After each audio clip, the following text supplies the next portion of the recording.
Hi everyone, my name is Deepshikha Goswami. Welcome back to my YouTube channel. तो आज की video में हम बात करने वाले हैं कि how did I qualify this exam known as agricultural research scientist exam conducted by agricultural scientist recruitment board.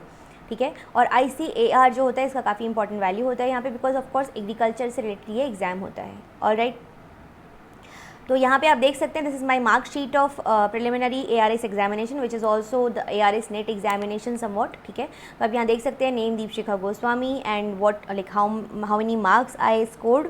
आप यहाँ देख सकते हो आई स्कोर्ड इनकम्प्लीट, लाइक अगर नेगेटिव मार्किंग को नेगेटिव मार्क्स को एलिमिनेट करने के बाद आई स्कोर्ड 85.67 मार्क्स।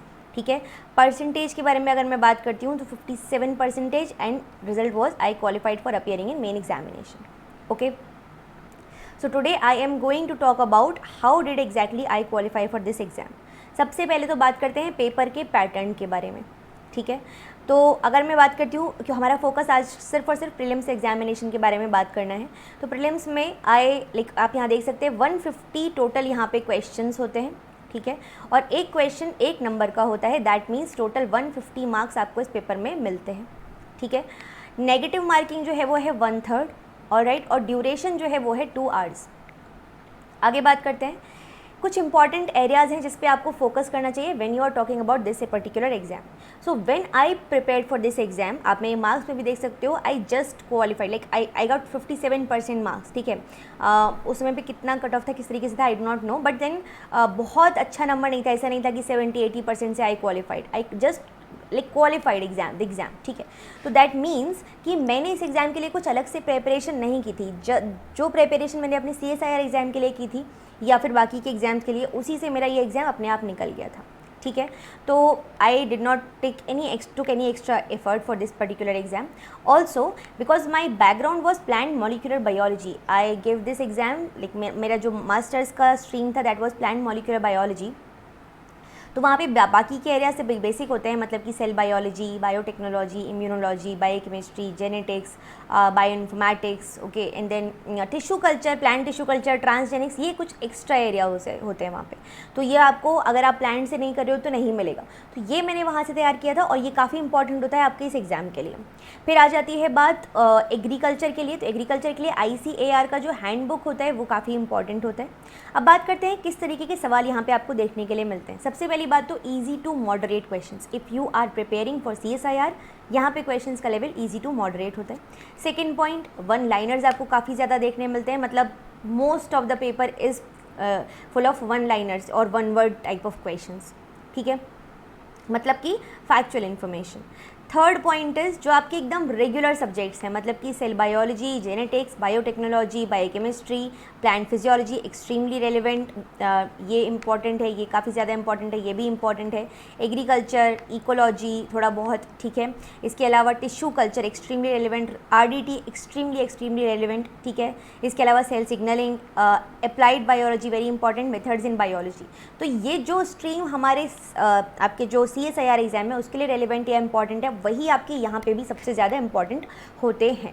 ठीक है, ये हुई सबसे एक इम्पॉर्टेंट बात। इसके बाद में कुछ बातें करती हूँ मैं, लाइक तो इसका मतलब ये हुआ कि जो इंपॉर्टेंट एरियाज सब एग्जाम्स के लिए वही इसके लिए है, मतलब आपको जो कॉमन एरियाज़ हैं एटलीस्ट उनके लिए आप बहुत ढंग से अगर वहाँ पढ़ाई कर रहे हैं तो आप इसमें भी कर सकते हैं, निकाल सकते हैं इस एग्ज़ाम को।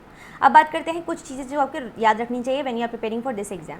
फर्स्ट पॉइंट, यहाँ पे सबसे ज़्यादा फैक्चुअल इन्फॉर्मेशन आपसे पूछी जाती है, तो आपको बहुत ध्यान रखना है कि फैक्चुअल चीज़ें जो भी हैं उनके बारे में आपको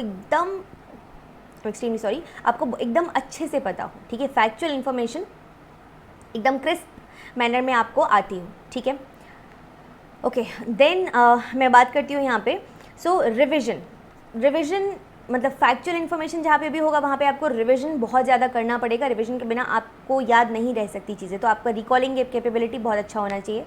उसके बाद में बात कर सकती हूँ कि नेगेटिव मार्किंग आपको अवॉइड करना होता है, तो I try to avoid that. ठीक है, मैंने 150 में से लगभग 30 क्वेश्चन छोड़ दिए थे, है ना। सेम चीज़ मैं आपको भी सलाह दूंगी कि नेगेटिव मार्किंग को अवॉइड करना है हमें, बिकॉज नेगेटिव मार्किंग जो होती है वो कहीं ना कहीं आपको नुकसान देती है। ठीक है, आप मतलब आपका पता चला आप क्वालिफाई जस्ट करने वाले थे और नेगेटिव मार्किंग आपने ज़्यादा कर दिया तो चला गया आपको। ठीक है। गेस वर्क बिल्कुल नहीं करना है, आपको चीज़ें आती हैं, लगभग 50% भी यदि आपको आता है तो ही आप जाके इसको ये करेंगे, अदरवाइज़ नहीं करेंगे।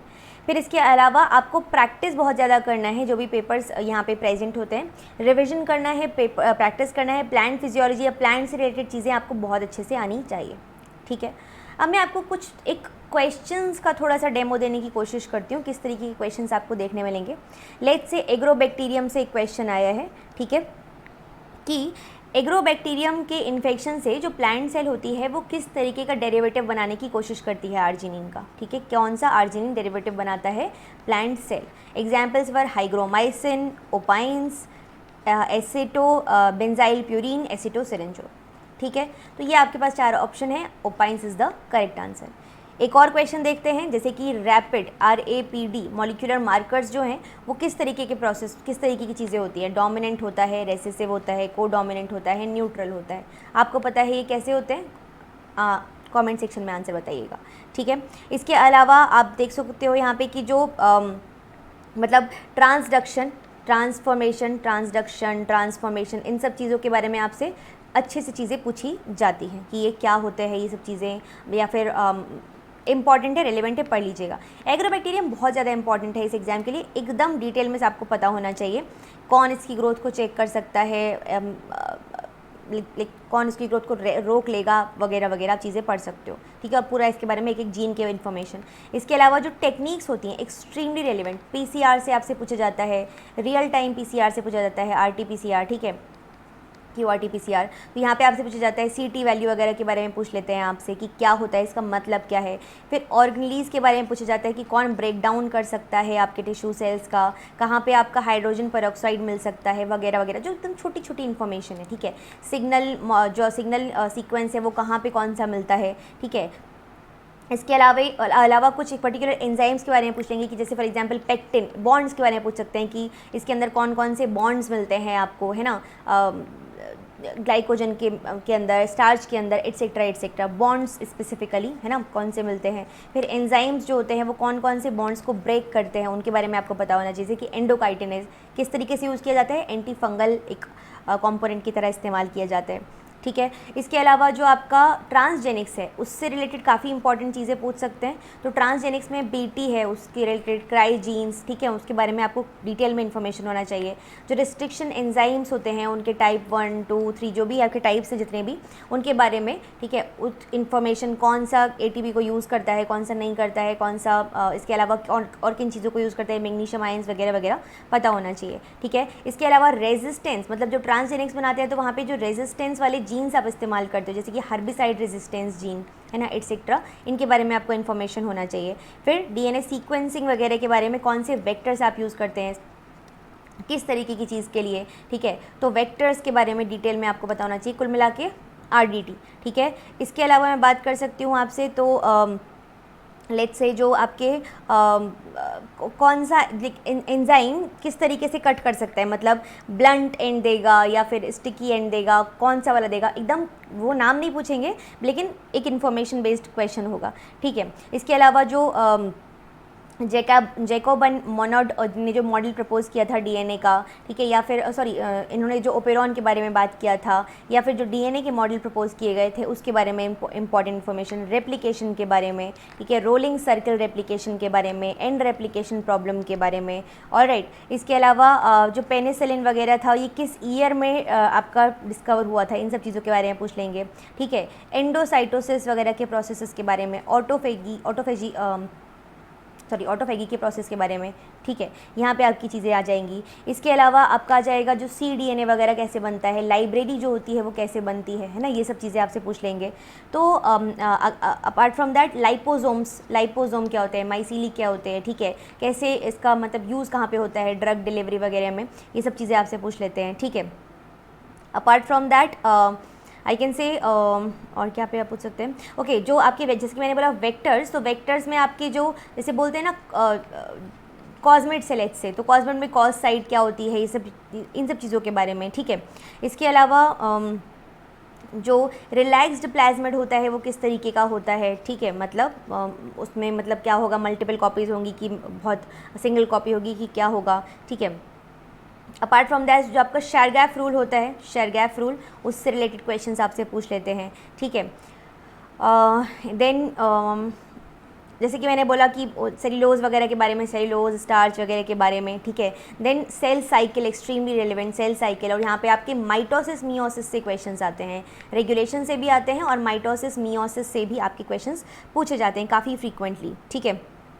उसके अलावा ट्रांसलेशन का process, translation and then translation के अलावा जो ब्लॉटिंग वगैरह होता है, तो मतलब टेक्निक्स कुल मिला के आपको सारी पढ़नी है, ठीक है। उनके बारे में आपको अच्छे से पता होना चाहिए। एंड देन जैसे कि मैंने बोला कि एग्रोबैक्टीरियम तो है ही काफ़ी ज़्यादा इंपॉर्टेंट, तो वो आपको अच्छे से पढ़ना है। तो ये आपको मैं बस एक तरीका बता रही थी उन क्वेश्चंस के बेसिस पे जो मेमोरी बेस्ड क्वेश्चंस होते हैं कि इस तरीके की चीज़ें आपको मिलती हैं। एंड ये कुछ नया नहीं है, ये कुछ ऐसा नहीं है जो आपने कभी देखा नहीं सुना नहीं, ये सब वही चीज़ें हैं जो आप देखते सुनते पढ़ते रहते हो, ठीक है। बस इतनी सी बात है कि अब उसको थोड़ा और ध्यान से देखना है अगर आप इस एग्ज़ाम के लिए तैयारी कर रहे हैं तो, ठीक है। और काफ़ी अच्छा एग्जाम है, आप दीजिए इसको। प्रीलिम्स के बाद मेंस होगा, इंटरव्यू होगा, and if you get selected आप साइंटिस्ट पोजीशन एक्सेप्ट कर सकते हो, और otherwise you can like just use the preliminary examination and can go for this particular thing, lecturership or assistant professorship, okay.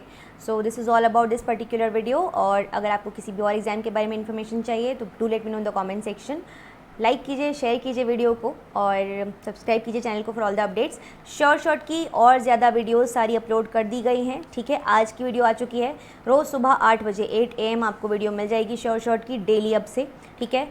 इसको बिना skip किए देखना है और कम से कम 2 से 3 बार आपको हर एक वीडियो को देखना है जिससे कि वो चीज़ आपके दिमाग में एकदम बैठ जाए। और हर एक वीडियो में आपके लिए इतनी इंपॉर्टेंट इन्फॉर्मेशन है ना कि आपको खुद मज़ा आ जाएगा पढ़ के। और मैं कोशिश करती हूँ कि हर एक चीज़ को पूरा एक्सप्लेन भी करूँ, मतलब ऐसा नहीं कि सिर्फ इन्फॉर्मेशन दी और चले गए, नहीं, इन्फॉर्मेशन दूँ और साथ में हर एक पॉइंट को एक्सप्लेन करूँ कि ये है तो क्यों है, ये है तो कर क्या रहा है, ठीक है।